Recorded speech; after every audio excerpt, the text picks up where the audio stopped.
There she blows! Over there! The scream slices to the salty air, and in an instant, your ship becomes a weapon. 3 fragile boats are dropped into the rolling waves, each crammed with 6 men. This is the moment you've trained for. Your palms are slick with sweat as your fingers tighten around the harpoon. A vast shadow surges up from beneath the waves.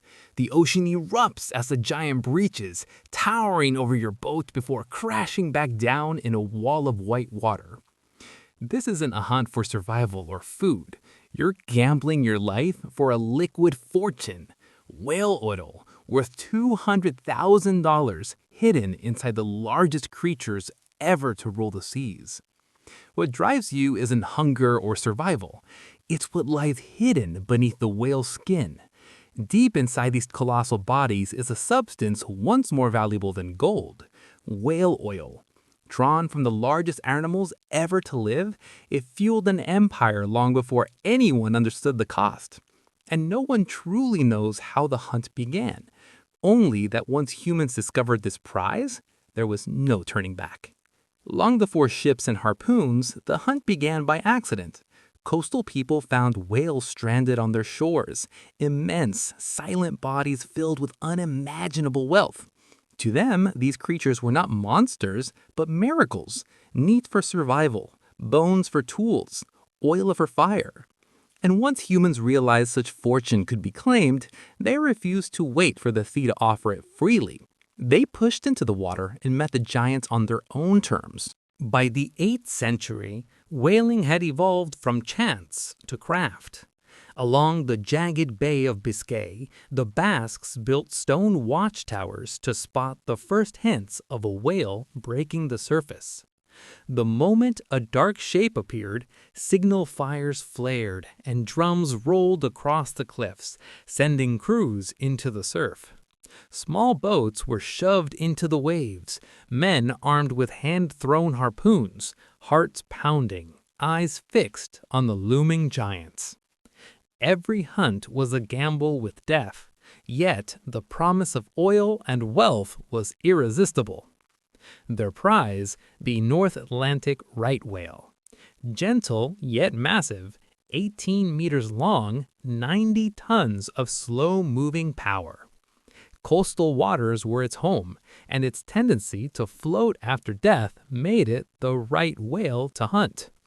Every scar on its body told the story of survival, and every hunt brought the promise of wealth, but also the certainty of danger. To face such a giant, men needed courage, skill, and a willingness to gamble everything on a single fleeting moment. Inside the whale's massive mouth, hundreds of baleen plates waited, bristly sieves made from keratin. To humans, they were treasure beyond measure. The plastic of their age, shapeable into baskets, corset stays, even armor. Every part of the whale had value. Its meat fed, its blubber protected, but the real prize, the oil, would lubricate machines, light homes, and turn simple survival into wealth. In a world hungry for progress, this liquid gold was worth every risk. The Basques had perfected the craft, but soon the eyes of Europe were fixed on their riches. England and the Dutch hired Basque experts, eager to unlock the secrets of whale hunting. Whaling knowledge spread like wildfire, reaching colonies and distant shores. Each nation sought its fortune, pushing men further into dangerous waters, chasing giants for the promise of oil, wealth, and the power it brought. The hunt was no longer local. It had become a race across oceans. Across the Atlantic, the New World watched and learned.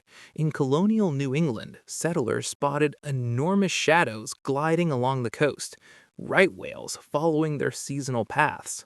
Shore whaling became the first get-rich-quick scheme, a gamble where a single whale could earn a crew more than 6 months of land labor. But fortune was fickle. Some years, the hunters filled their barrels quickly. Other years, the ocean offered nothing but waves and frustration. Yet the lure of oil and wealth pulled men further into the frigid Atlantic, chasing giants that could crush a boat in moments. By the 1740s, whale oil illuminated London streets. 15,000 lamps burned nightly, each requiring half a whale to keep the darkness at bay. The city flickered like a vast, glowing ocean of light, powered by the blood and toil of distant seas. But as demand soared, the whales near shore began to vanish. The giants that had once been so plentiful grew scarce, and hunters were forced to venture further, chasing shadows across the relentless Atlantic. Pushed farther offshore by empty seas, whalers sail weeks from land and encounter a new giant, the sperm whale. Larger, faster, and more dangerous than anything before, it changes the hunt overnight. When one is finally killed, the crew discovers an astonishing prize.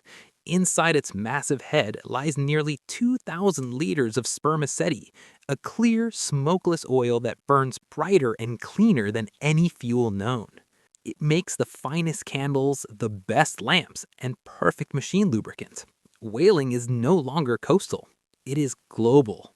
A single whale can be worth $200,000 in today's money, enough to make a captain rich and change a crewman's life, at least in theory. But getting one is a gamble. Outfitting a voyage costs $30,000 before a sail is ever raised. Ships spend years at sea, chasing rumors and empty horizons. 1 in 3 expeditions returns at a loss. Some return with nothing at all, and some never return.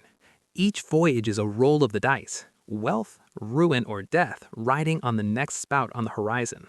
The harpoon strikes and the sea explodes. The whale bolts in blind panic, dragging the boat behind it at terrifying speed. Rope screams through the water. Men cling to the gunwales as the ocean blurs past. This is the Nantucket sleigh ride. Hours of uncontrolled flight across open sea. One wrong move and the line snaps, the boat capsizes, or a man is pulled under and drowned. No one is in control now. You're not hunting the whale anymore. You're just trying to survive it. After hours of flight, the whale begins to slow. Blood clouds the water. Its strength bleeds away with every dive. You move in close enough to touch it. A 3-meter lance plunges deep into its body, searching for the lungs and heart. The whale shudders. The sea erupts red. Again and again. 15 thrusts before it finally stills. The ocean falls silent. The hunt is over. The dead whale is lashed to the ship and hauled alongside. Work begins immediately. Blubber is stripped away in massive sheets, peeled from the body like bark from a tree. Men balance on slick flesh as the carcass rolls in the swell. Hooks bite, knives slice. The sea turns greasy with oil. Inside the head, spermaceti is drained and hauled aboard, the most valuable prize of all. Out here, far from land, the ship is no longer a vessel. It is a factory built to dismantle giants. On deck, the try-works roar. Iron pots bubble with blubber, smoke and steam choking the air. Flames lick the hull as men stir the boiling mass, scraping and skimming for every drop of oil. Sharks circle below, drawn to the scent of blood and fat. Men slip on slick decks, crush bones, or are scalded by hot oil. Every movement carries risk. Every mistake could be fatal. The ship is a furnace, the ocean a grave. Here, profit is forged in fire and terror. By the 1850s, whaling has become America's 5th largest industry. 700 ships sail from ports across New England, crewed by 70,000 men, all hunting the oceans where giants. In a single year, 8,000 whales are killed, their oil, blubber, and bones fueling cities, lamps, and factories. The scale is staggering, and the hunt relentless. What began as survival has become a massive mechanized slaughter. The sea groans beneath the weight of human ambition. Below deck, the hardest work falls to Native Americans and black sailors. They strip blubber, haul heavy lines, and face the greatest danger, while captains and owners claimed profits. The promise of the American dream is hollow out here. Wealth rises to the top, while most men risk life and limb for pittance. The ocean mirrors the injustice of the world above. Steam power, explosive harpoons, and factory ships transform whaling into a global machine of death. Blue whales, once giants of the ocean, collapse by 98%. By 1964 alone, 82,000 whales are killed, their bodies stripped faster than the seas can replenish. Technology makes the hunt easier, but it also makes extinction possible. The oceans are no longer wild, they are factories. Public outrage finally rises. Images of slaughtered giants and dwindling seas spark the Save the Whales movement. In 1986, commercial whaling is banned, but it comes too late for millions of whales. The oceans bear the scars of centuries of greed. The story is a brutal reminder. Progress and destruction often walk in hand. We can learn from the past or repeat it.